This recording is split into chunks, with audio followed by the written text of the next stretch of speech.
Well, hello, everyone. This is your villain, Marty Skrull, and it is WrestleMania season. It's WrestleMania. I remember, I think it was WrestleMania 20, possibly, but I remember going over my friend's house to watch. Obviously, in the UK, with the time difference, it starts a lot later, maybe midnight, maybe 1 in the morning. And I remember my friend answered the door, and I screamed, "It's WrestleMania!" And he was like, "Shh, my mum's asleep, my mum's asleep." And I got in big trouble for screaming it's WrestleMania, but I was just so excited. You're so excited. There we go. We're hoping today's episode, where we predict the WrestleMania card or discuss the WrestleMania card, will be exciting for all of you. Before I go any further, joining me, as always, is my co-host, the king of the tables, Mr. Sam. Sam, we're 3-4 weeks away from WrestleMania. When is what's the actual date for WrestleMania? April 6th, April 7th. Okay, so by the time people are listening to this, it will be what, 3 weeks? Just under 2 weeks. Awesome. So we are in the thick of WrestleMania season, and I think it's fair to say that things really start to get cooking during on the road to WrestleMania. It seems like the TV gets a lot more exciting, and I feel like half the fun is kind of predicting like what's going to happen at WrestleMania. I almost feel like WrestleMania is a bit like Christmas, where the anticipation and the build is almost better than the actual day. Yeah. Wouldn't you agree? Oh, I totally feel the same way. Yeah. I mean, every now and again, they exceed expectations, but I always kind of tend to get a little bit overhyped, which is on me, I guess. But no, I'm with you on that one. Do you think, I feel like there's been a real thing for many, many years where fans, they just build up such big expectations and they think this guy's going to return or this guy's going to debut and this is going to happen. And then WrestleMania happens and it's just kind of like the matches and people have good ones and people win and that's kind of it. And people feel almost disappointed by it. And it's like they haven't done a bad show, just like people's expectations just can't way meet. Too high. Yeah. Right? I don't know. I feel like that is kind of a thing. But well, do you think WWE themselves think about that, ponder that, and be like, we really like put this up, right, as this big thing, and obviously people go wild with it. How do we try and meet or exceed people's expectations? That must be a talk that they have themselves. I think so, yes, but at the same time, I don't think they want to get themselves into a position where they're kind of hot-shotting everything. So they can't be like every WrestleMania, okay, who can we have return? Who can we have debut? Like where they just stack it up so much where that builds people's expectations even more, right? They're kind of damned if they do, damned if they don't type scenario. I always feel like that with the Royal Rumbles. I always feel a little bit let down or disappointed because in my head I'm like, oh, this guy could return, when it doesn't happen and someone just wins the Rumble, you're like, even though it could have been good. And I feel like WrestleMania is the same, but at the same time, typically I feel like WrestleMania delivers. I feel like the majority of the fun with WrestleMania is the production, is them being in a stadium, is people wearing their WrestleMania outfits for their entrances or the big entrances or their WrestleMania tans. Like WrestleMania, is it fair to say, I'm sure WWE are surely hoping to go this way where WrestleMania is almost like the Super Bowl of wrestling. Right, yeah. Where I would never, ever watch American football. I might watch the Super Bowl. And I feel like there's a lot of people like that. And I do wonder how many people there are like that in the world with wrestling. And I think there's probably quite a lot of fans that just never really watch wrestling. Maybe they follow WWE on Twitter or something. But when WrestleMania comes around, like, I got to watch that. Yeah, I reckon that's a real thing. And also I could imagine people's like partners of wrestling fans will tune in for them on the day as well. Like if they're going to do that on any day of the wrestling calendar, it's probably going to be WrestleMania. So I actually think that's going to be a legit phenomenon. Yeah. Yeah. And it's kind of like, if you know anyone, by the way, guys, if you know anyone who's like that, let us know. I bet that's the thing. Well, I don't ever really watch boxing, but chances are I'm going to watch this Jake Paul versus Mike Tyson match. So, and there must be loads of people like that. They're kind of doing pro wrestling better than pro wrestling, huh? With the pantomime and the drama and the Well, they're just they're building intrigue to fights. They're doing fights, sure, right? Or the casual person wants to see. I'm sure the pure boxing fans don't want to see Tyson versus Jake Paul, but for numpties like you and I, are like, yeah, that'd be fun to watch, like a spectacle, huh? I mean, I'm sure it might be awful, to be fair, but you feel like you've got to watch the promos, the entrances, and what happens. You know what I mean?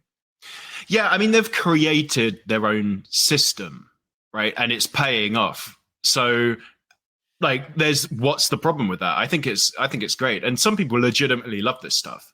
Yeah. Like, we're going to watch it for the kind of like the car crash nature, probably, like the fascination. But yes.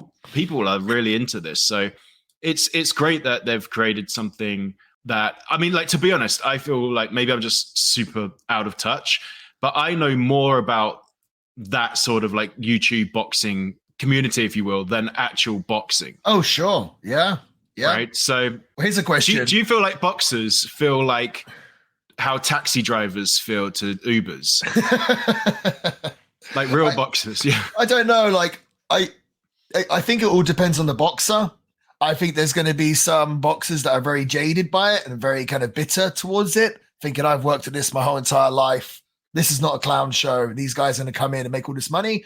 So I feel like there'll be a bunch of boxers like that. But at the same time, maybe the smarter ones will be like, okay, this is drawing more attention to our sport, which means I could potentially make more money and everything else. So I guess it all depends on the boxer. You could say the same thing with wrestlers, and when celebrities come in and take someone's WrestleMania spot, there's two different ways of looking at it. Speaking of celebrities, actually, before I move on, Tyson and Paul, who you got? Tyson. I'm going for Jake Paul. Oh, wow. I think he's going to kill him. You do? Isn't Tyson like 62, 63, 64? Yeah, I think so. I get that he's Mike Tyson. Right. Dude, can you imagine having a boxing? I can't imagine having a boxing fight now, age 35, let alone when I'm 62 or something. Come on, bro. Like, no matter how hard he punches, he's going to get tired real quick. And Jake Paul, he seems like an athlete. I don't think he's going to get tired at all. I was actually surprised that pretty much everyone I've asked has answered Tyson. And I saw a poll, and obviously you can't really go on these, but the poll, it was the majority people going for Tyson. Yeah. If Tyson's the favorite, I'm seriously considering putting a decent amount of money on Paul, because I think he's got it. I think you should. Well, if you feel that way, you should. And this is exactly kind of the point we're trying to make. We're talking about this. You know, we don't watch boxing normally, and here we are on a wrestling podcast, supposedly wrestling podcast, talking about celebrity YouTube boxing. So it's like, that proves our point entirely. It does. And that could almost work in the wrestling industry by bringing people like Logan Paul into it. Yeah, and, totally. And Dwayne Johnson being back, The Rock. And The Rock has been causing up quite a stir recently. He did that promo on SmackDown where he told everyone he called them crackheads and said something like, go smoke your crack and your fentanyl, whatever it was. Obviously, The Rock now essentially, he's on the board of directors, right? Right. So does he own part of the company? I don't know if it's that far, but he basically runs the company, or at least one of the guys that runs the company. He can kind of do what he wants. Right. He also did a 20-minute promo on Instagram, I think it was, where he was dropping, cursing, the F-bomb, all sorts. It seems like The Rock kind of wants to move the company into a new direction. And what's interesting about that is, so for TV, you really can't do those things. You can't say those things. Whereas now Raw at the end of the year is going to Netflix. Mm-hmm. They can kind of say that stuff again. They can, right? Yeah. Right. Yeah. So people for years and years and years have been like, we want a more Attitude Era like. Yeah, that's just what I was going to ask. Maybe they're going to get it, right? Right. Honestly, I don't think people actually want Attitude Era wrestling. I thought I did until we started this podcast. And then actually went back and watched it. No, I think they just mean they want wrestling that's aimed at adults and not kids, right? Yeah. Mm-hmm. So I feel like it seems like this whole thing with The Rock has been, they were going one direction and they've had to pivot with The Rock turning heel. And I feel like it's just working out for the best, because I love The Rock. Of course, everyone loves The Rock. But I feel like anytime he's returned, like my favorite version of The Rock when I was really got into him was in 1998 and 1999 early when he was heel, Corporate Rock. He was a heel when I was young. Like he was still my favorite wrestler. When he's come back in the last few years, him doing the babyface promos, always thought they were kind of a little bit cheesy. I didn't think not they authentic enough. Well, they're entertaining. Entertaining, but just not The Rock at his best. Right, yeah. I feel like The Rock is at his best when he's a heel, right? And so this whole thing with We Want Cody, it's made The Rock pivot, and I think that's awesome. Ultimately, I think it's made Cody far more popular than he even was before. I always feel like with Cody, there's always a chance that the audience is going to turn on him like they did in AEW. Yeah. Whereas now I feel like he's got a lot more time now because of this whole ordeal. And it just seems like WWE are just killing it right now, just flying on all cylinders. It's just, they do it every year towards WrestleMania. The TV seems to pick up. But just overall, even despite all the things they've gone through in the last few months, WWE just seems red hot right now, right? Oh, yeah, definitely. And I was thinking about this yesterday. On top of that, I was also thinking about how weird it is to me, at least, and to you and people our age, that to quite a large portion probably of WWE, of their audience, The Rock is a movie star that's coming into wrestling. Like, there's people who've grown up where their entire life he's been a movie star, and now he's coming back into wrestling. It's crazy to think about. Like, absolutely nuts. It is crazy, and it's almost. Do you think they look at him like another Logan Paul situation? It's like, no, he's no G. Yeah, I didn't really think about it like that, but yeah, you're probably right. And at the same time, is The Rock coming back now? Is it the equivalent of sort of like if Bruno or Sammartino came in the Attitude Era? Like it probably is, right? In terms of years. In age, yeah. Right, and age or whatnot. Yeah, it's it's very interesting. It really is. You know what else is very exciting, Sam? Royal Rumble? What? We're talking about WrestleMania a lot. No? Am I completely off? Am I talking to Flip Gordon all of a sudden? Yeah, I know. That was a very flip comment, wasn't it? No, Sam. Hopefully you know the news, but if you don't, I'm going to reveal to the world right now. But Chilling with the Villain, the classic wrestling review podcast, has a new sponsor. Ooh. As many of you know who have followed the Villain for years and years, I have been very proud of my beautiful, luscious beard. Sam, if you haven't seen, also has a beard, which brings me to our new sponsors.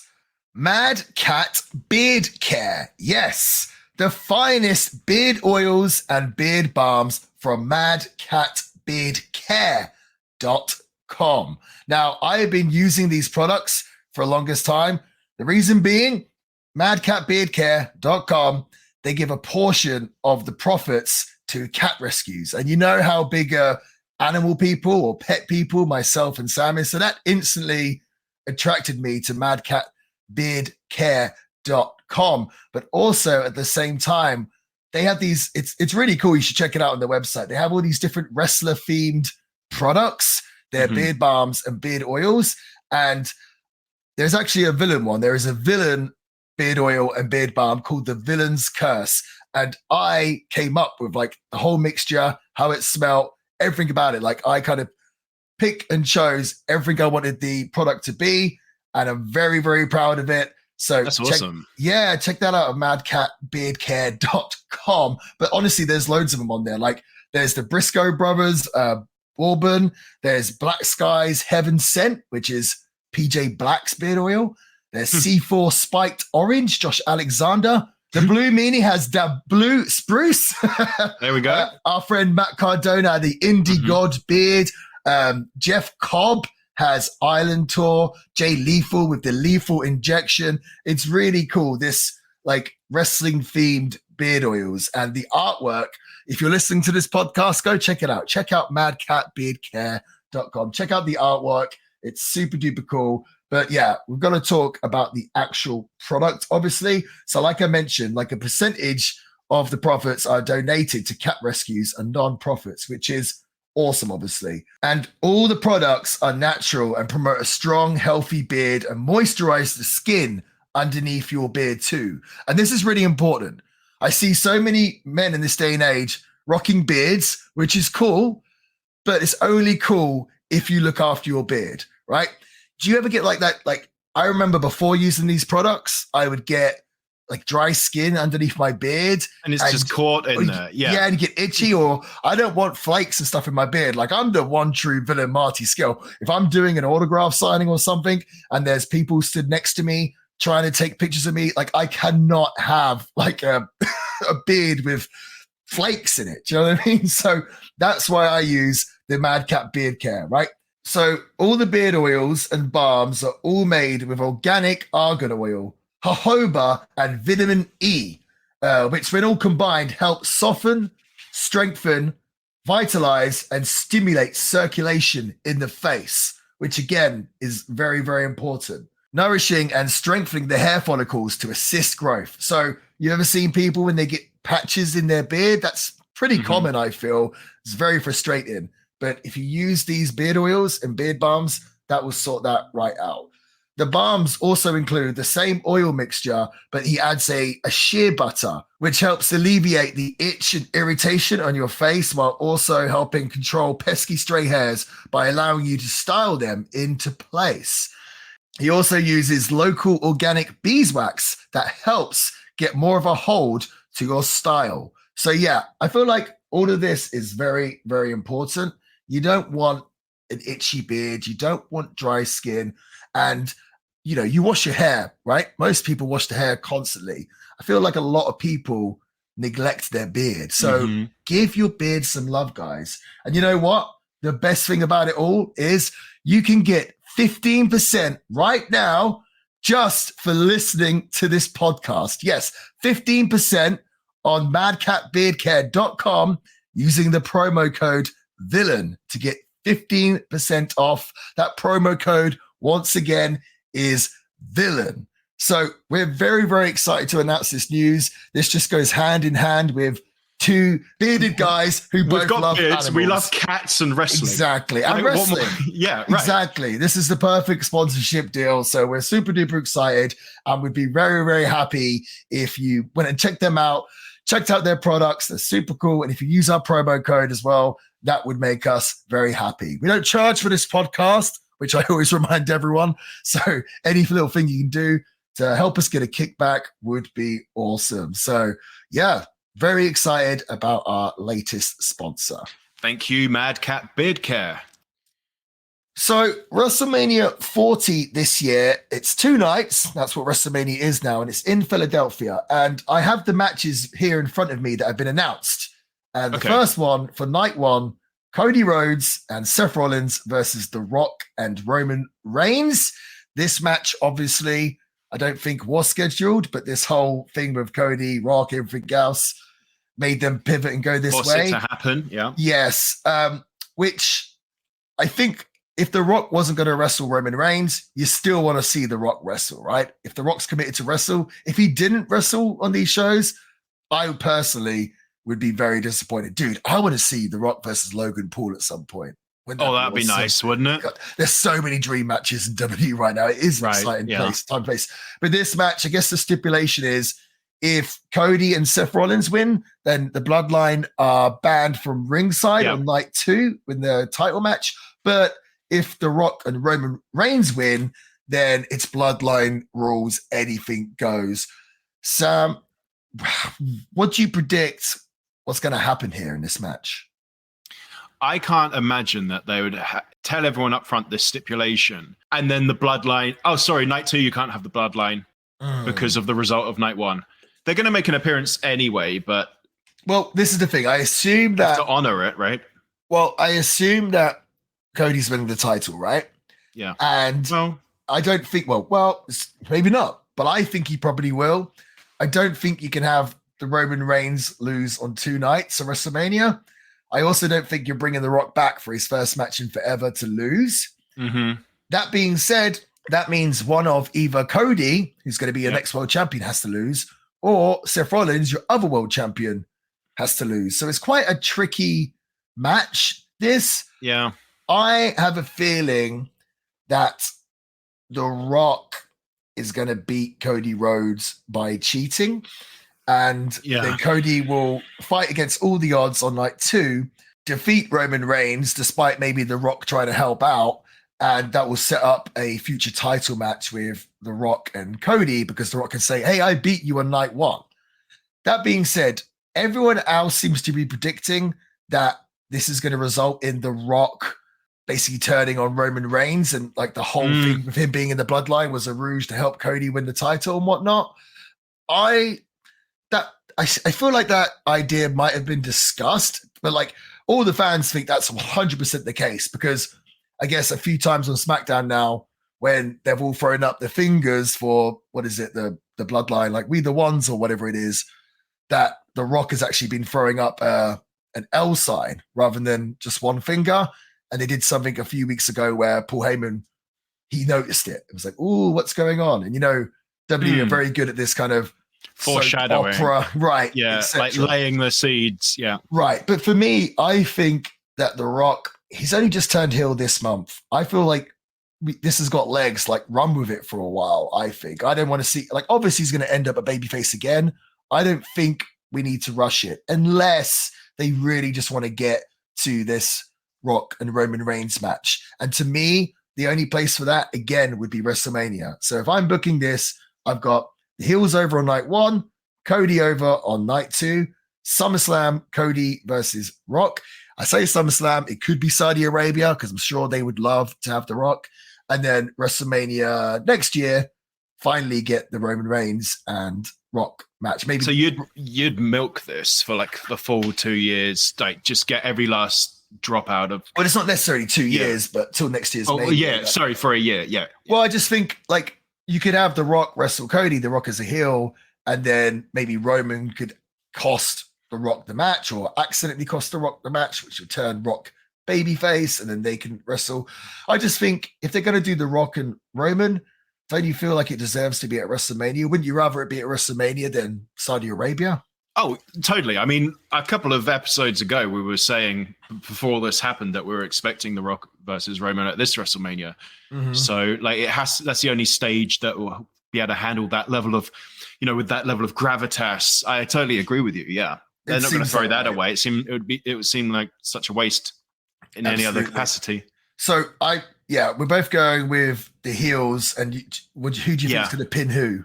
So I didn't go that far. Well, I can't imagine right now. if you're bringing The Rock in, and this is his like first match back, then you're going to need some action out of him or some level of importance in his match. And if he's, like you said, he can do what he wants, he's on the board of directors, he'd probably put that in himself anyway.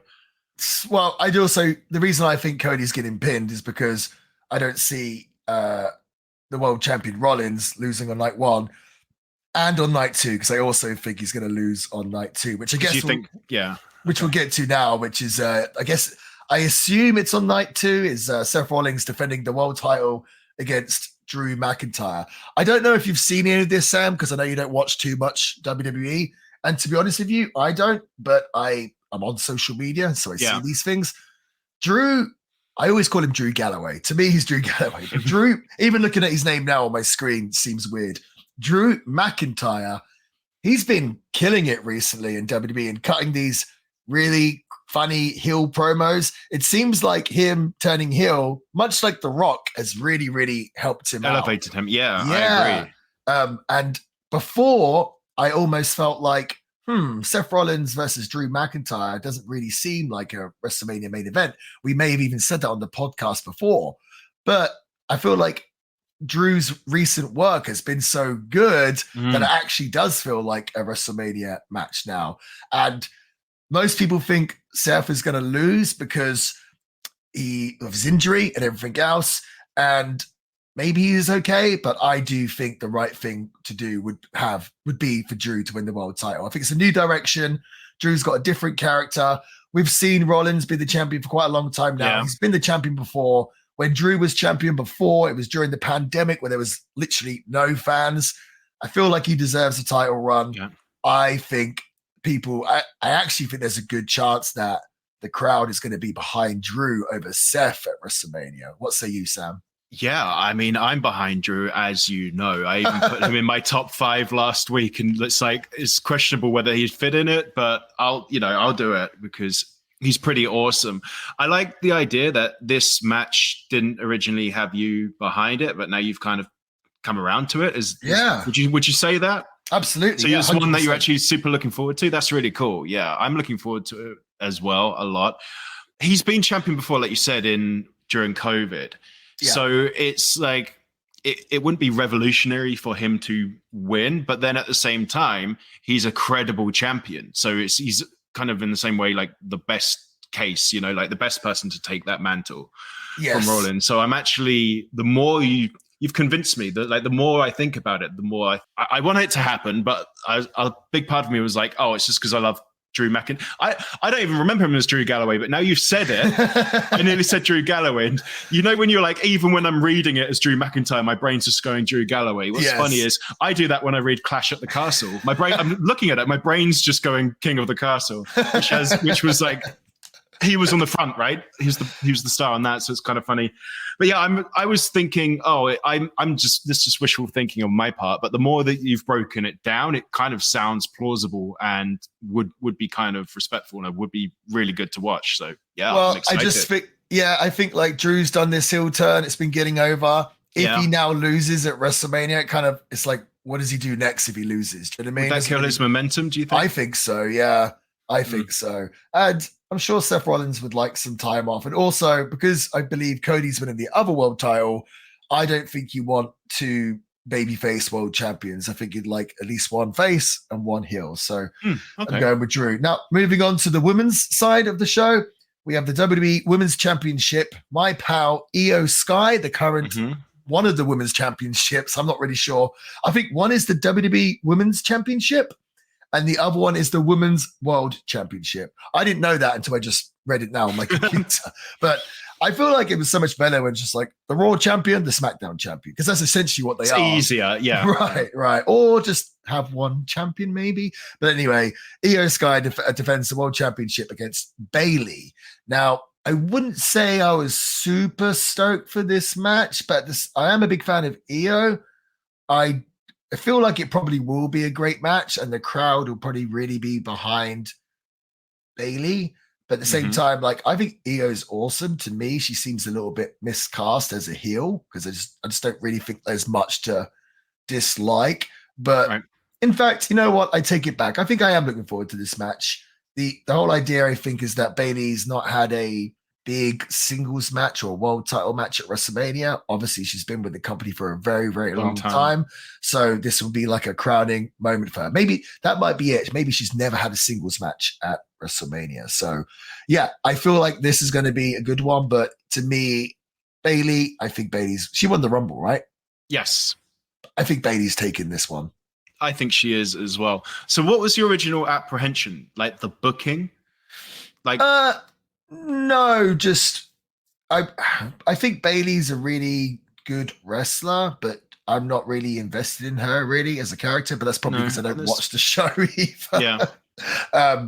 But I mean, it's not like it wasn't like I was thinking it was going to be bad. I'm just more invested in all this Rock and Roman and Cody stuff. That's totally fair. Yeah. And I think that's everyone. Like, I feel like that I think WWE got some heat because when they did that press conference in Vegas, they didn't even have Bayley and Io Sky there, but they had Rhea and Becky and The Rock and everyone else. So that seemed a little unfair. So I feel like both these girls are probably going to have a chip on their shoulder, and they're going to want to go out there and steal the show. So it probably will be really good. But yeah, I think it's Bayley winning the world title.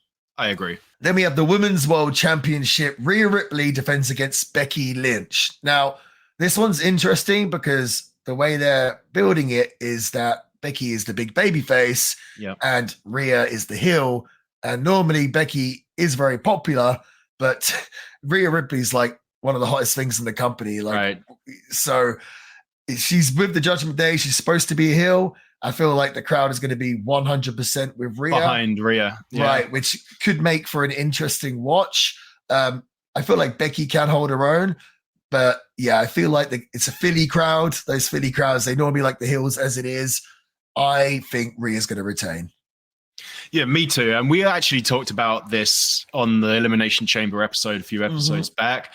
Yeah, the crowd, like everyone's behind Rhea. It'd be weird. I don't know. I'm pretty confident that she's gonna win it. I'm not betting confident like you are with the boxing, right? But I just feel like after the Elimination Chamber in her hometown, home city, state, whatever, as well. Like on top of that, just to not go anywhere, right? Just doesn't seem like it's going to happen. Doesn't seem like a good payoff. There's 4 world title matches, and I think the other 3 will change. I don't think they can have every belt change. So if one person's going to successfully defend, I'm pretty positive that it's Rhea Ripley. That's the match where the belt will be retained. Okay. Next match is the Intercontinental Championship, Gunther versus Sami Zayn. Dude, I saw these guys have a match in Germany probably maybe like 10, 12 years ago. It might have been one of the 16-carat WXW shows. Dude, the match was absolutely incredible. It was Walter versus El Generico. And it's pretty funny to think that they did that in a small building in Oberhausen, Japan, like in a small nightclub in Oberhausen, Japan. And now they're going to be doing it at one of the biggest shows of all time. Yeah, crazy. For the IC title. So that's really cool. There's a little bit of controversy behind this match, which it's funny. I actually watched Raw the other day, and they did a 6-man gauntlet to find the number 1 contendership for the IC title. And it came down to Sami Zayn and Chad Gable, which I thought I really questioned that booking decision because they're both baby faces. And I know they were both the favorites to win this gauntlet, but I thought, you're doing this, you're just going to split the fans. And the fans are really behind Chad Gable now. And I guess Sami Zayn won, and which I think is awesome. And Sami deserves everything he gets. But online, like everyone was upset that Chad Gable did not win. And it's just so bizarre because wrestling fans can be fickle, right? Like a year ago, Sami Zayn was the hottest thing in wrestling, right? Like by far. And he wrestled Roman Reigns in Montreal and it was incredible. And now fast forward here, it's like, oh, no, we don't like you. And they're not saying they don't like him, but, we wanted Chad. Yeah. Right. And it's like, they tell everybody, we want this wrestler. So they give him it, but then they move on to something else. That's why Vince never really gave the fans exactly what they wanted. He's like, oh, tell them what they want. Right. But, I know Sami Zayn well, and if he was upset about that, I feel kind of bad because he deserves all the success he gets. I mean, was it last year's WrestleMania? He wrestled Blimmin' Johnny Knoxville. So this is quite the step up. But personally, I feel like Gunther is probably going to retain. I do feel like they're going to end up taking the belt off him eventually so he can step up to the world title picture. They're doing a big show in Germany at some point. I could see him winning the world title there. It's just obviously they've got to decide who they're going to crown as the new IC champ. Is it going to be Sami Zayn? Possibly. But if I had to put money on it, I'd go with Gunther. I'm going to put money on Gunther as well because these streaks, never losing to anybody thing, like you said, like when that's all they have and they have to end. At the same time, you have to end it like realistically, so it was all worth it. And we love Sami Zayn. I love Sami Zayn. You love Sami Zayn. But is he really the person to like defeat Gunther after all this time? Like the only one that can do it? I'm not sold on that. Sure, you say that, but like, what better place to lose the belt than one of the biggest shows of all time? I thought of that. I did think that, but I just don't think it. I just don't see it. I just don't see it. I hope WWE stick with this match and they don't change it to a freeway with Chad Gable. As much as I think Chad Gable is a great wrestler, I just think a singles match would be so much better. Like triple threat matches typically aren't great. Like I feel like this singles match could steal the whole weekend. So I hope they keep it as it is. Yeah. Next, we have a 6-pack ladder match for the undisputed WWE Tag Team Championships as the Judgment Day defend against 5 other teams, which at this time have not been announced. I think there's qualifiers on tonight's SmackDown. I expect to see the New Day in there. I expect to see the Awesome Truth, which with the Miz and R-Truth. I expect to see DIY in there. It's Gargano and Ciampa. I'm sure there's a bunch of other tag teams, but this, to me, this match just screams that we're we're trying to fit everyone on the pay-per-view. So Right, basically, any guys that don't have spots on the pay-per-view yet, they're gonna, I think, put them in this match. And in terms of who retains, it seems like Awesome Truth, R-Truth, has been really over, and he's had this whole big feud with the Judgment Day. I think they're going to pay off this at WrestleMania, have R-Truth win the tag team titles, and I think the crowd will actually go mental. So I think that'd be cool. Yeah, I've never predicted anything correctly on this show, on this podcast, like ever, because I always just go with what I like. Yeah, right. I've always done it, but this is one like R-Truth where I can't. Yeah, it's got to be right. He's so hot, it would be a waste. I think so. And that's not just me talking because I like him. It's like he's got to. Like, it'll be a shame. It'll be a tragedy otherwise. Yeah, it would be. It would be. And they can do it in some sort of like wacky fashion. That like So it does. Yeah, I think that's actually what they will do. Like he'll win by against all odds, some weird quirk of fate happening. Yes, and then he'll be over them. And so everyone's going to get what they want. Yeah, I tell you what, I'm pretty sure about that. I don't think they're going to do this. This is actually stupid and maybe a bit of a sensitive thing to do, but they've never done it where everyone climbs the ladder and grabs the belt. No one has ever like come down the wire to grab the belt, like from the ceiling down. That would be pretty cool. True. Huh? Yeah, that would be. Imagine how tall that wire has to be. Oh boy, though. Yeah. I don't even know how. That's a great idea. Yeah. I don't know. Yeah. Like, I mean, obviously, personally, I would never want to do one of those sort of stunts. Like, obviously, the Owen Hart thing. You just thinking like the other day, they did it with Sting in AEW when he came down from the rafters, which is obviously a really cool visual. But just for me, I don't know. I mean, I hate heights as it is, but yeah. They're the only matches as of now, whilst we're recording this. We're recording this on a Friday morning that have been announced, but there's other matches which are as good as announced. Jey Uso versus Jimmy Uso. Mm-hmm. I feel like this would be a good match. Again, I feel like I'm not as excited for this as the other matches, but it will probably be really good. And I feel like Jey is the babyface. I always get confused. Yes, Jey is the one that's doing the crowd. I'm going to guess Jey goes over. You love a good quality singles match on cards like this. You just said it earlier and this could just definitely be one of those. Mm-hmm. Yeah. Not a super electrifying match, but just like a solid singles, which we definitely need. It could open a show, I feel, as well. Exactly, something like that, yeah. Yeah, and then the other matches we've got here, LA Knight versus AJ Styles seems to be a possible match. The Elimination Chamber kind of set that up, right? Suggested that, yeah. And I think you've got to give LA Knight the win here for sure, right? Like he doesn't seem to win. He was one of the hottest guys in the company. I think he's still very, very popular, but I feel like he needs that big win. So I'm sure he can do it at WrestleMania. Now, online, everyone is speculating that it's going to be Logan Paul defending the US title against Randy Orton at WrestleMania, which I would love to see, but I'm actually convinced that they're going to turn it into a freeway with Kevin Owens because he seems to be involved with them. Yeah. This is two reasons why. One reason, I don't think they're going to have Randy Orton job to Logan Paul or have Orton job full stop at the moment. Do you know what I mean? Right. Like he's still super hot. And I don't think they want to take the belt off Logan Paul, which I understand. I think having Logan Paul as the US champion is awesome. And he's taking that to different events. Very cool. And so they need someone to take the fall.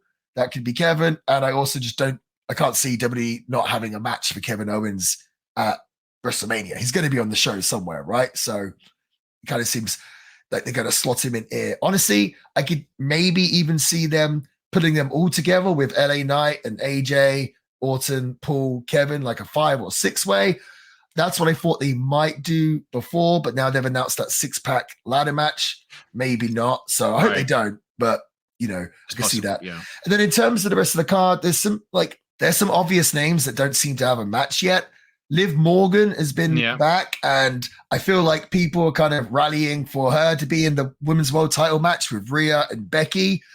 But I just feel like, dude, like every year we can't turn a world title match into a freeway. Do you know what I mean? Because there's someone you like not getting a title shot. Like, I don't think that would be a good idea.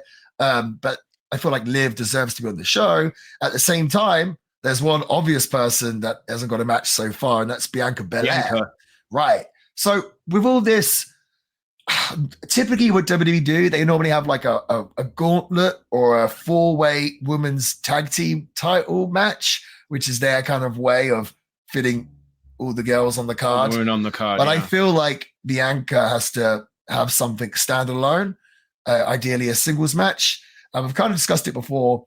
I think they're going to do her against Tiffany Stratton, but it seems like now trying to do Jade versus Bianca Belair would be rushing it too much. I don't know. Possibly they could pull it out, but it seems like maybe they're going in the Tiffany Stratton way, or they might do Liv versus Bianca Belair. I don't think so because they're baby faces.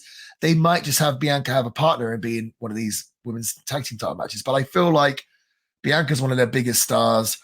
I think the most likely thing is going to be her against Tiffany Stratton, but I don't know. I don't. So I'd be interested to see what everyone else thinks. What say you, Sam? Well, I don't think they will because she's in all of their, marketing material and everything and advertising things. But don't you think Bianca Belair still has time to turn heel? She has time to turn heel, but you think right? But I'm saying she have a match though.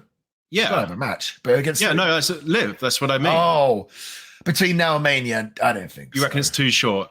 Cutting it too. Okay. There's too much going on. If they want Bianca to finally turn heel, I think they want it to be like a big deal, like end a pay-per-view or something that way. So I don't see them just doing it to throw it away.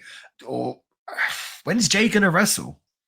I was just going to ask you that. Like, what's she doing then? If she's not here, like, what is she doing? Yeah. I don't know. I think she did the Rumble, and then she's maybe done an appearance or two on like SmackDown or Raw where she's turned up and shook someone's hand.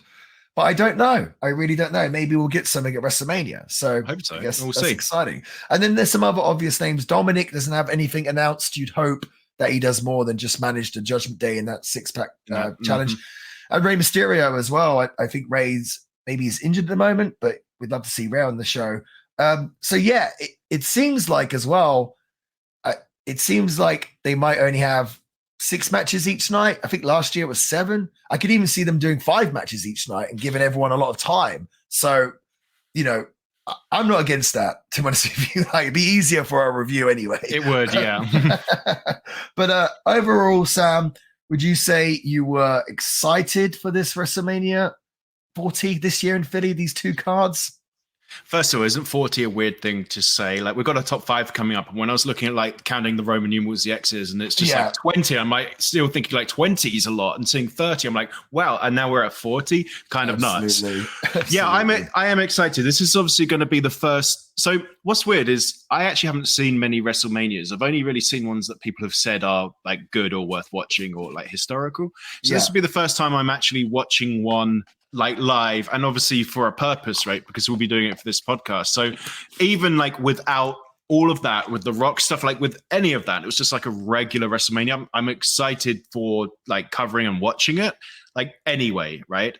So then with all of this stuff on top, and we don't know what's going to happen, and like all these crazy things are happening, things are happening and then things are not happening. And it's like, we just don't know where we are and where we're going to land. That just adds, that's like the cherry on the top for me. What about you? I agree. And honestly, I really hope that not all my predictions are right, because I want to be surprised. I want to be shocked. I really hope we get a few surprises or shocking moments that because it seems like, I don't know, the last pay-per-view, everything seemed very predictable, and I don't want them to get in a habit of just doing that. Sometimes predictable is the right way to go, but I would like to see a few surprises or upsets at this show. So we shall see. And in terms of what's going to be the match of the night or the best match, I could not call it right now, but what I could do, Sam, is a top 5 WrestleMania matches. We've done the top 5 worst WrestleMania matches. So this week we're going to do the top 5 best WrestleMania matches. So Sam, hit the music.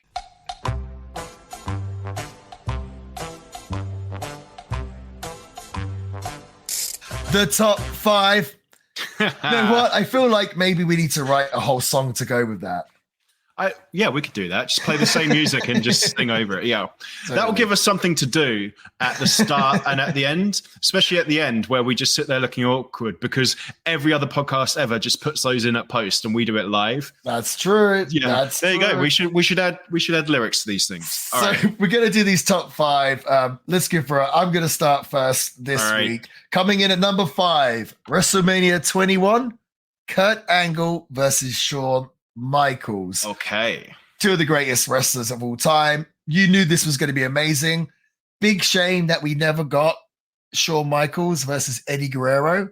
But at WrestleMania, we did get Kurt Angle versus Eddie Guerrero, and we did get Kurt Angle versus Shawn Michaels. And yes, what more can I say? Just like 2 of the best wrestlers of all time. And even the build for this match was really good. I don't know if you remember that, Sam, when Kurt Angle, really. he brought Marty Jannetty out. He had Sensational Sherry out and he sang, "I'm just a sexy Kurt. Sexy Kurt. I'll make your ankle hurt. Ankle hurt." Very funny stuff. You should go back and watch that. I would love to review WrestleMania 21, so we'll definitely get behind that one day. But yeah, 2 of the best of all time. That's a problem with this top 5 is I'd actually don't want to go too far into saying a lot about these because we're definitely going to cover them, right? Sure. Yeah, absolutely. Well, my number 4, one of my all-time favorites and huge inspirations to me, Razor Ramon versus, Shawn Michaels again from WrestleMania 10, the famous ladder match. Dude, I don't know. I just love Razor Ramon, and this ladder match was just incredible. This to me is like how a ladder match should be done. Not quite like what we see in today's day and age, but this is the standard bearer for ladder matches, the first one. I mean, I know there was ladder matches before in Stampede and even in World of Sport in England, but yeah, the first one in WWE, 2 of the wrestlers in their prime, just amazing. If you ever watched it, go see it. My number 3, also from WrestleMania 10, Bret the Hitman Hart versus Owen Hart, the opener. Absolutely love this match. This was the program with Owen and Bret was just so cool. Brother versus brother. Everyone can relate to that. Like, I fought with my brother all the time when I was younger. I'm sure, I know you did as well, right? Like, we could all relate to this. This was kind of Owen Hart's like breakout moment. Like, without doubt, the best opener of all time at WrestleMania. Maybe the best opener of all time, full stop. Did we do top 5 openers already or not? No, but that'd be perfect because we talk about openers all the damn time. Okay, well, let's schedule that one for next week. But what's so funny? 1994 was not a good year for wrestling. But here on this one card, WrestleMania, we have 2 top 5 matches of all time in the form of Razor versus Shawn in the ladder match and Bret versus Owen in the opener, which I just think is so hilarious. And honestly, this could have maybe furthered Bret's and Shawn's feud. The fact that Bret and Owen killed it at the beginning, and then later in the show, Shawn and Razor had arguably a better match than Bret, even though he just had like an all-time great match. I prefer Bret and Owen's match, but honestly, they're pretty much on par. Both great matches. But yeah, 94 was not a good year yet. 2 just all-time amazing matches on the same show. Very funny. Like WrestleMania 10, I don't even remember being that good, but it's like 2 of the best matches of all time. Very bizarre. Number 2, Hogan versus Rock, WrestleMania 18. Just to remind myself, I looked at a list. It was like the 25 best WrestleMania matches of all time. And I can't remember who it's from. I can't remember now. It was like a bigger website or a bigger outlet. And at number 24, they had The Rock versus Hogan. And I was like, come on. Like, dude, this, if it wasn't for my number 1, which we all know it is, this is just a masterpiece professional wrestling match and how to control a crowd. Like, these guys had the crowd completely in their hands, going absolutely insane. Like, and that to me is what wrestling should be. And honestly, people ask me all the time to watch their match and tell me that they want me to tell them what I thought of it. And honestly, I always say, I just listen to the crowd. Like, they'll tell me if the match was good or not. Right. Like, if the crowd's sudden silence, to me, not a great match. If they're going nuts, you've done your job. This match with the sound turned off, probably not that great. But you watch it, dude. When I watch this match, I get goosebumps. Just incredible just how much the crowd is just losing their freaking minds. Unbelievable. And my number one, Bret the Hitman Hart versus Stone Cold Steve Austin, WrestleMania 13. I'm sure I've brought this up a bunch of times on the podcast, but just the most believable, just the match with the most, it made me feel something. It was birth really of Stone Cold Steve Austin becoming the man. It was just Bret in his prime, just absolutely incredible. That moment of Austin in the sharpshooter with the blood dripping down his face and down his teeth. Yeah. Like that was so marketable, or such a moment that they put down on t-shirts, and I'm sure sold loads of them. Sam, how would we rate Ken Shamrock's special guest referee outfit? Let me Google it. It was just a tight referee shirt, I think. And shorts as well. He's wearing the tight referee shirt. Pretty good. Pretty good. It's got no honestly, like this. Yeah, I don't remember it, but I'm looking at it now. I've seen the match. Yeah. No, dude, pretty high. He looks kind of a badass, the fact that he's wearing that tight.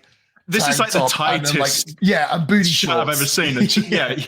Still looks like a badass. Yeah, and then boots with little white socks poking out the top, which kind of like very cute. He looks like a Chippendale or something, like a male stripper or something. He does. That's awesome. But yeah, that was my top 5 WrestleMania matches. So yeah, really good. We can, after this year's, maybe my list will change. We'll see what happens this year's WrestleMania. Let's hope. But go on, Sam, hit us. All right. And also, can I just say from the get-go, you can't have the hardcore battle royal from WrestleMania 2000. I'm sorry. I'm not allowing it. It's my honorable mention. But we can just leave it there. That's right? okay. Jeez. You know when you were saying about like Bret versus Austin, it's like how it made you feel and like how vivid it is, all that. Like literally everything you've described, but for a good match, is like how I feel about that battle royal, but for like all the wrong reasons. But like it's memorable. All right. My number 5 is, and you're not going to like this, you mentioned your number 1 being like the birth of Stone Cold Steve Austin, kind of. This is the death of Stone Cold Steve Austin. It's The Rock at WrestleMania X7 versus Steve Austin. Now, I know that you have real problems with what happens at the end when he goes like ham with the steel chair and you find out he's in cahoots with Vince, shaking your hands with Vince. And I understand, like you've said on the very first episode, I believe, actually, like you've talked about this, how that bothers you. But like the actual match itself, honestly, I feel like this is probably like The Rock's most, like the best he's ever been in the ring. I think it's his best match. No, this match is so good. Incredible. The crowd's losing their minds. The crowd are just going nuts. Yeah. I thought about it for my list, but maybe because of the turn at the end, I turned against it as well. But yeah, it's definitely up there for sure. Yeah, if you are able to divorce the end from the actual match itself, I guess it would be in there. But you can't, because like, this is the thing about the show as well. When we do our ratings at the end, it's like these shows are like a whole, you know, like you have to factor everything in. So that's why that's actually only number 5 for me, because I know that it's got a very controversial finish, kind of like a shock for shock's sake, like jump the shark moment, and that really does take the edge off. But it should be there because it's like the peak of. Like everyone says WrestleMania 17 is the best WrestleMania. It's like the height of the WWF/E. And this is the main event, the 2 biggest stars of that whole generation coming together. Like it is like one of the biggest matches of all time. It's wild. It's like they make it like no disqualification, like way before it finishes, like way before it's due to come on and everything. It was just like super hype. Oh, it's so good. We've definitely got to cover WrestleMania X7. Yes, we will. We will. All right. Is it actually called X7 or am I thinking of X8? No, yeah, they did X7, yeah. Okay, all right, okay, cool. My number 4 is the Money in the Bank ladder match from WrestleMania 21, which I believe was the first Money in the Bank, right? I think you might be right. Honestly, all the Money in the Banks at WrestleMania, they all just blend into one for me. I could not tell you the difference between them, but I do remember the first one being exciting for sure.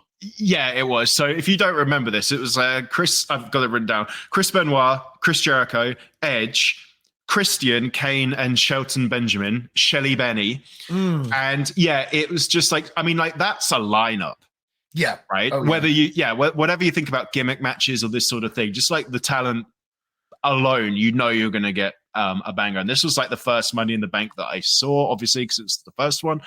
And I just remember it just being just wild. Like it blew my mind at the time, right? I guess it was like quite revolutionary for the time as well. So it sticks with me. Number 4 for me, at least. I think Jericho invented that concept, the Money in the Bank. The Money in the Bank. Yeah, I believe he did. Apparently, that's what I've heard. All right, number 3, I have I'm actually looking at it now. I'm going to put that at number 2. So my number 3 is The Rock versus Hollywood Hulk Hogan, the one that you just mentioned from WrestleMania 18. And yeah, you're right. Like from a technical perspective, if you're not letting the crowd kind of move you, and you, like you said, you just put it on mute or something, it's not the most like technically proficient match you've ever seen, right? It's got Hulk Hogan in it, for goodness sakes. However, like you said, just like the level of hype, the crowd are just bananas. If you haven't watched it, it's kind of, if you watch it and you haven't seen it before, it's nuts. Like, just go ahead and watch it and just tell us what you think, because we're right. It's wild. It's so good. What's funny about it, if you watch the match back, I should have mentioned this when I was doing my top 5, but it just came into my head. Yeah. If you watch the match back, you can see how kind of green The Rock is at the time compared to Hogan. Because Rock will throw like 4 or 5 punches really quick and they don't look particularly good. He's like, buh, buh, buh. Whereas Hogan just grab the head, draw back, boom, one big punch and just let him sell it. And the crowd's going absolutely insane. Like, people tried to make out that Hogan wasn't a good worker. It's like, stop. He's one of the greatest of all time. He knew how to rock that crowd. And here you just see he's just so much more experienced than The Rock. And I also think, dude, in this day and age, I'm pretty positive people plan their WrestleMania matches a week in advance and whatnot. These guys went out there and completely flipped everything they'd planned, on the fly. And they called the whole thing on the fly because obviously they didn't know that the fans were going to cheer Hogan. They might have had an inkling, but they just called it all out there on the fly in one of the greatest matches of all time. So I think that's incredible. Both great, amazing workers. Yep. My number 2, it was my number 3, and I was looking at it and I just thinking of the memories. I was like, no, it's my number 2. It's the triple threat, the Chris Benoit, Shawn Michaels, and Triple H from WrestleMania 20, where Triple H taps out to the crossface at the end for the World Heavyweight Championship. Dude, what a match, man. I know you've mentioned, you kind of dumped on triple threats earlier when we were doing our predictions. Here's one, here's a WrestleMania triple threat just done right, bro. Yeah, this I remember being really, really good. I remember thinking this is like the best freeway ever. It probably is. Probably is. Dude. And it will probably doesn't really get talked about, obviously, because of Benoit being in it. So and winning, the champ, and winning, right. I feel like if you looked on the history website on WWE, it probably says Triple H and Shawn Michaels were beaten, and that's it. Amazing match, amazing end. Obviously, really good moment at the end because Eddie, who fought Kurt Angle before, was it? Mm-hmm. Yeah, comes out. Him and Chris Benoit are at the end celebrating, just really, really good, very memorable. Now, WrestleMania 20, I've got a very cool box set, and it has I remember. Yeah, do you remember that box set? Yeah, So, and I just remember holding that when I was younger, just being like, "This is literally gold. This is the coolest thing ever. I can't believe I own this." That's so funny. My number 1 is actually the ladder match with Razor Ramon and Shawn Michaels from WrestleMania 10, because, like I said, so I haven't seen many WrestleManias, and maybe my list would be completely different if I've seen them all. I just haven't. They're very long, so I only bothered watching the ones that people say are good, and WrestleMania 2000. And this one, despite being it's the earliest one that I vividly remember everything about the match, just because it's so good. Just the level of athleticism and energy from both of them, particularly Shawn, but Razor Ramon as well, who's a big guy and very big. Yeah, and just the level of inventive, because you said this was the first WWE ladder match. Yeah. It's not like it was vanilla and they just put a ladder and did one thing. No, they were trying to be as inventive as possible, from the get-go. There's loads of spots that I just vividly remember. And it is definitely, so what year was that?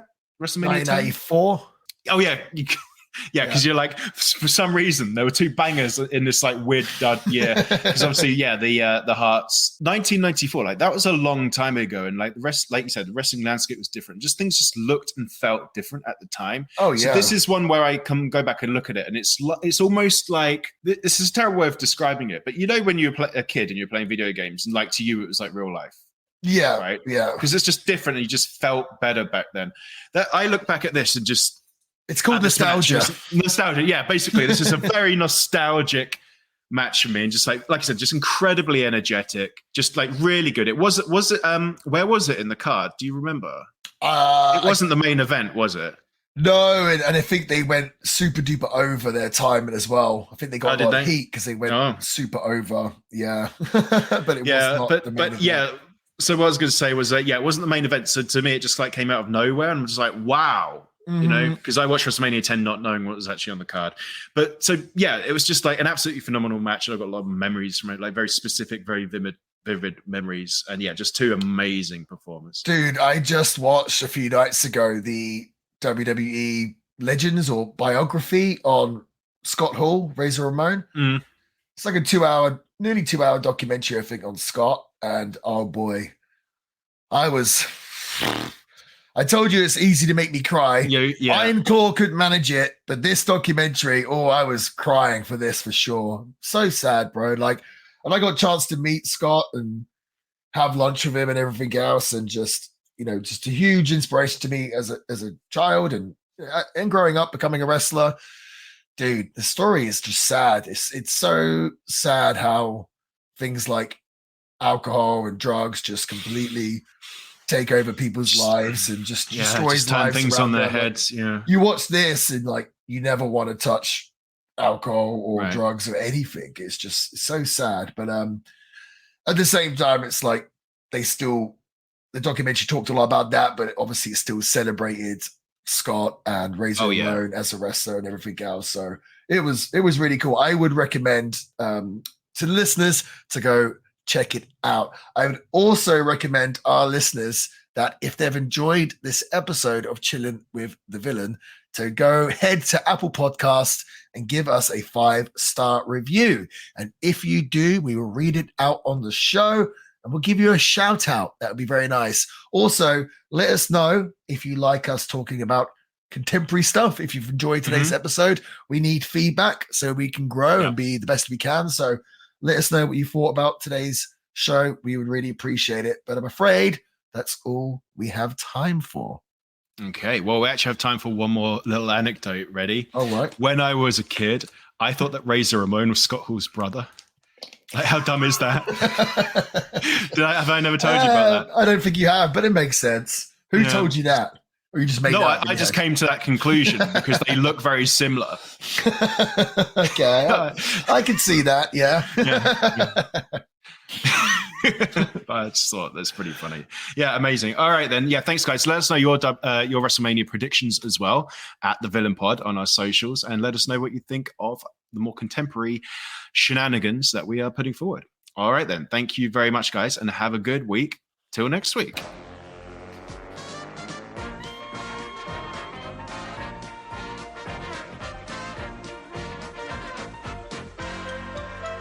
Lyrics are going to be tough on this.